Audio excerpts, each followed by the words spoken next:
I heard a familiar voice at the restaurant we were at for my daughter's birthday.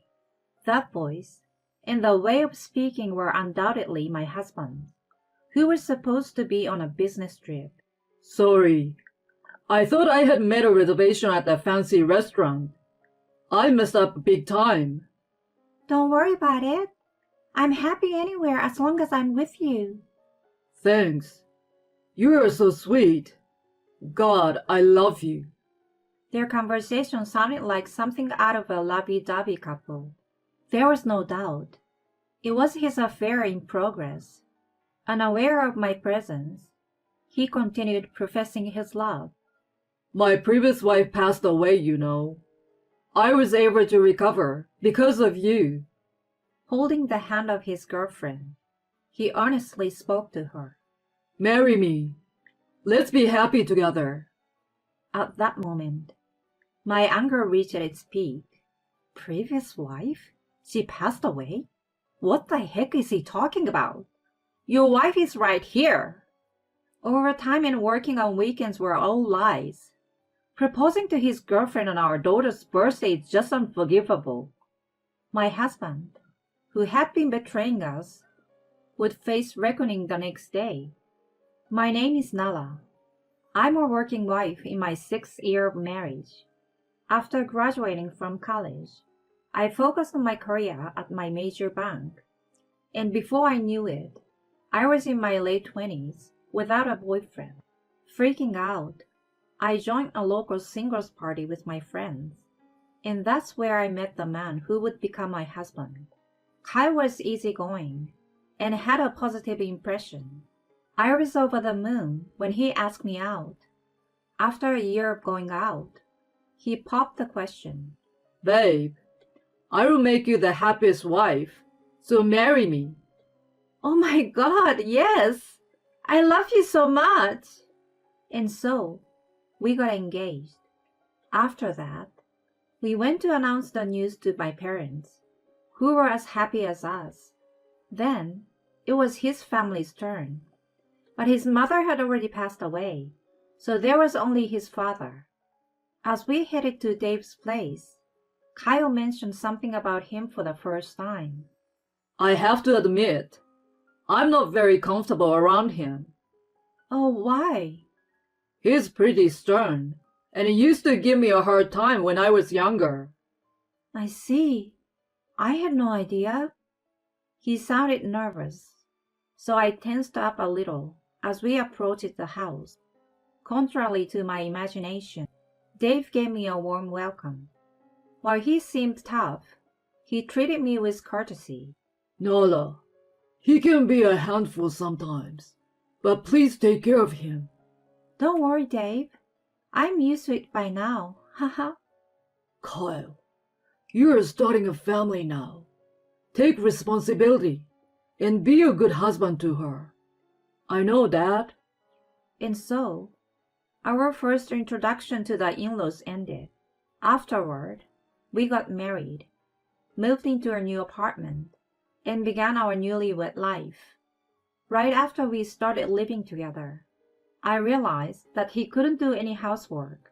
Well, he used to live alone, so it was more like he had no intention of doing it. Dirty laundry would be all over the floor, and he wouldn't even bother to clear the dishes after eating. I asked him to help with the housework once, but he simply dismissed it. Isn't that the wife's job when you get married? Are you seriously asking me to do it? I was totally stunned and couldn't say anything back to him. Since then, no matter how much I complained, he never improved his attitude. About 2 years into this kind of life, I found out I was pregnant. He was overjoyed and looked forward to discovering whether it was a boy or girl. My parents were thrilled to hear the news too, and Dave said, Take it easy on yourself from now on, and have a healthy baby. Our child was blessed by everyone, which made me happier than anything. However, when my morning sickness kicked in, Kyle still didn't show any sign of helping me with housework. I was so frustrated, but I had to push myself to do the chores no matter how unwell I felt. When I was 8 months pregnant, he surprised me with a sudden statement. Hey, hon, I'm thinking about taking paternity leave. Huh? Really? Yeah, you know my company is Scandinavian, and a lot of my colleagues are from there. I see them taking leave and being involved in caring for their newborns. It's pretty cool.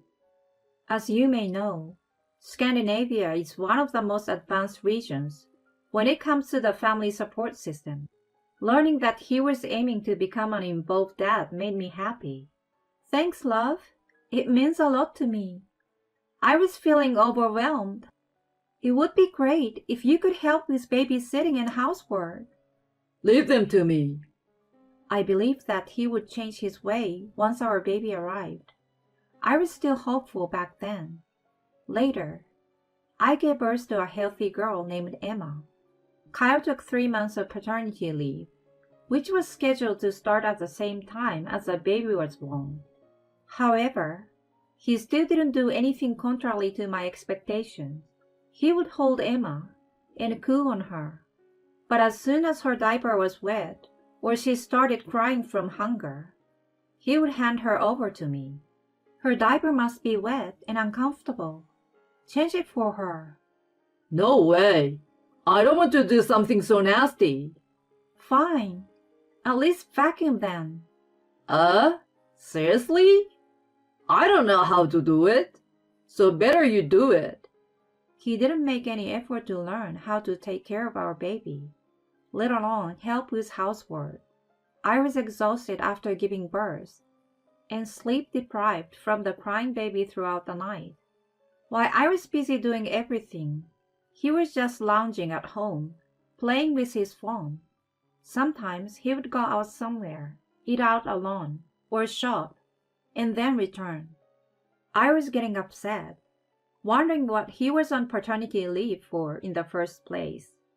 I even thought about talking to his dad about it, but I decided to hold my tongue to avoid unnecessary conflict. Emma grew rapidly, and Kyle returned to work after the paternity leave. I took a year off from work and planned to put her in daycare when I started working again. Time passed, and Emma turned 3. We might have appeared to be a happy family at first glance, but my frustrations had been building up for the past few years. Kyle, as usual, wouldn't lift a finger when it came to housework and childcare. Moreover, for the past 6 months or so, he'd become increasingly busy with work, often working late on weekdays. He even claimed to have to go in on weekends, which was supposed to be the only time he could spend with Emma. Since I had been handling everything related to her, she had naturally become attached to me. Still, I thought I had to support Kyle, because he was busy with work, so I somehow managed things day by day. As Emma's 4th birthday approached, I brought up an idea when he came home late one night. Hey honey, I want to talk to you about something. What? I'm tired, you know.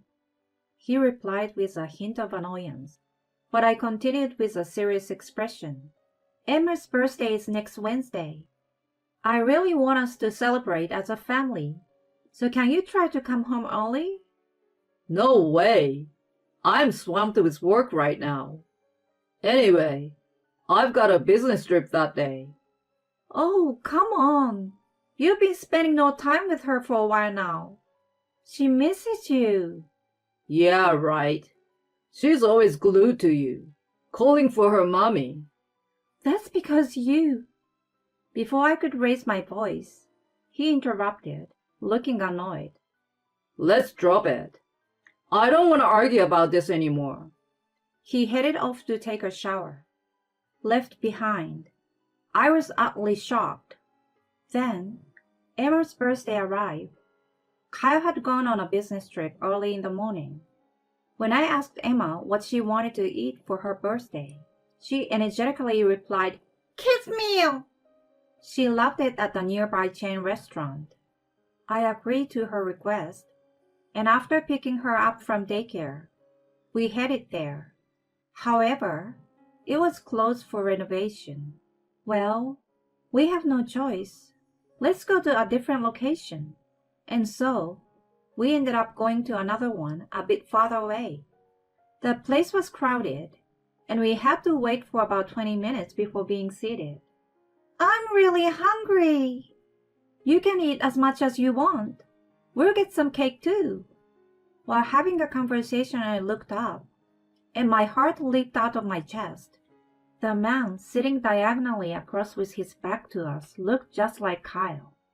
Emma's meal was brought to her, and a pasta dish was placed in front of me. I stealthily observed the other table. Then, I overheard their conversation. I'm sorry, Monica. I made a reservation at the fancy restaurant, but I messed up the date. And now we're here. The voice and the way of speaking were undoubtedly Kyle, who was supposed to be on a business trip. Then a woman, referred to as Monica, said, Don't worry about it. I'm happy anywhere as long as I'm with you. Thanks. You are so sweet.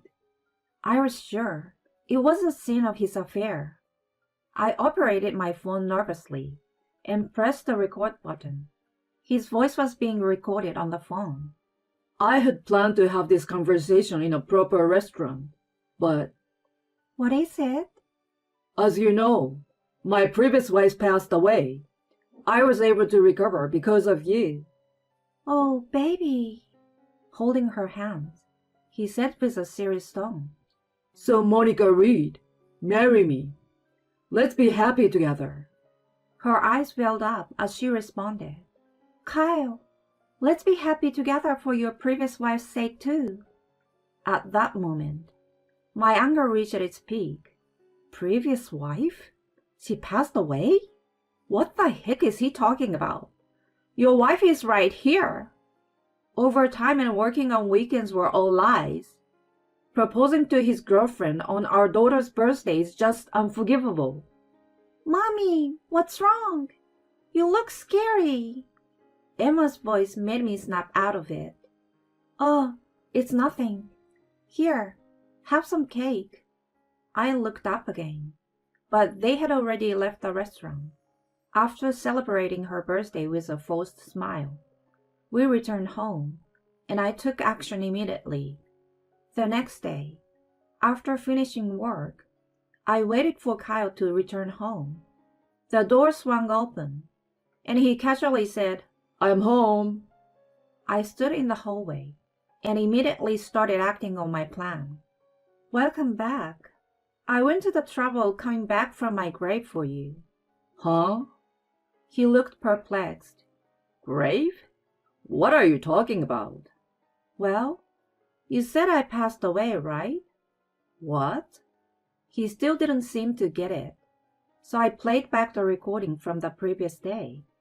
My previous wife passed away. I was able to recover because of you. So Monica Reed, marry me. Let's be happy together. I had edited the recording to be loud and clear. His voice echoed through the hallway.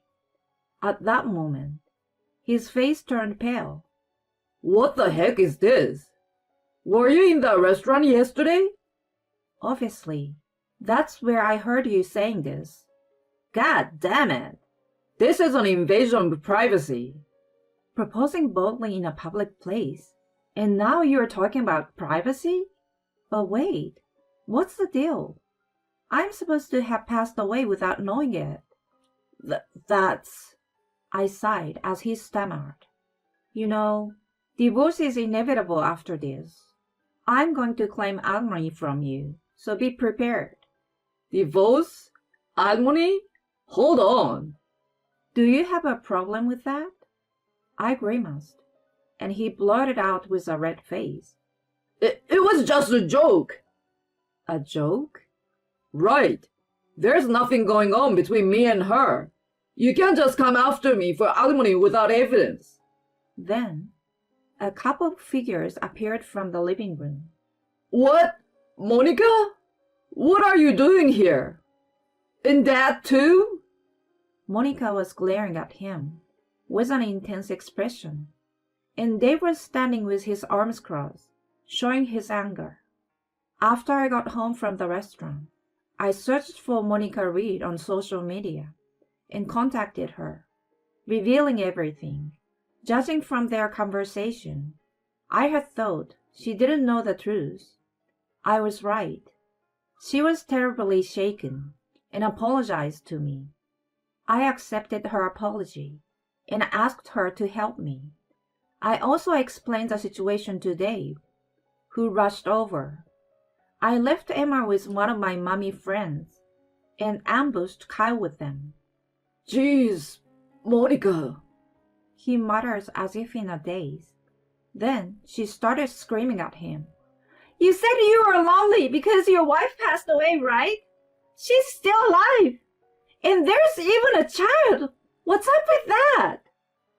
That's... You proposed shamelessly even though you're already married. I was a fool to accept this garbage. She threw the ring box at him. It hit him square in the face, and he crouched down in pain. Ouch! What the heck are you doing? I'm going to sue you for marriage fraud. I'm coming after you for tons of money, so you better not run.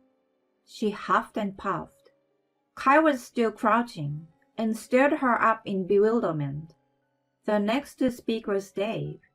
You are really a fool. You betrayed Nala and Emma, and on top of that, you deceived a young woman.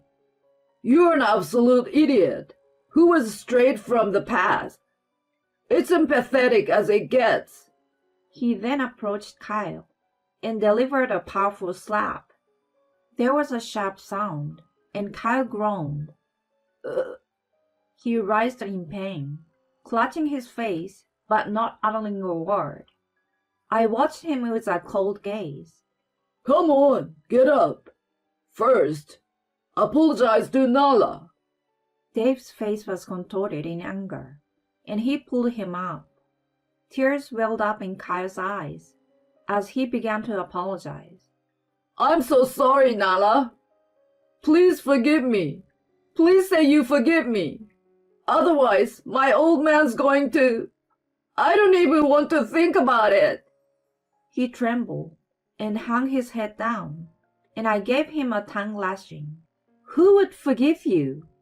I don't want a husband who doesn't do any housework or childcare, and on top of that, cheats without a care in the world. We're definitely getting divorced, even if I have to fight in court. I will make sure I get custody and alimony. Oh no. He looked dazed while Dave grabbed him by the scruff of his neck and dragged him out of the house. Then Monica took my hand and apologized again. I too said, I apologize for my husband's behavior. Later, my divorce with Kyle was finalized, and I gained custody of Emma. I claimed $130,000 in lump sum as alimony for his infidelity and child support. Apparently, Monica also managed to get some compensation from him. Of course, he couldn't afford such a large sum, so Dave lent him the money and paid it off. He was furious about the whole incident and made Kyle quit his job. He arranged for him to work at an acquaintance's forestry company. Kyle is currently deep in the woods, cutting trees and repaying the debt to Dave. He's never done manual labor before and is put to hard work under a younger boss. He's said to be toiling away in utter desperation. I have no sympathy for him whatsoever. On the other hand, I used the alimony to move and start a new life with Emma. I was worried that she might miss her dad, but she's been smiling and said, As long as Mommy is with me, it's okay. I make sure she sees Dave regularly, and he showers her some gifts every time. I'm looking forward to watching her grow and living life with a positive attitude.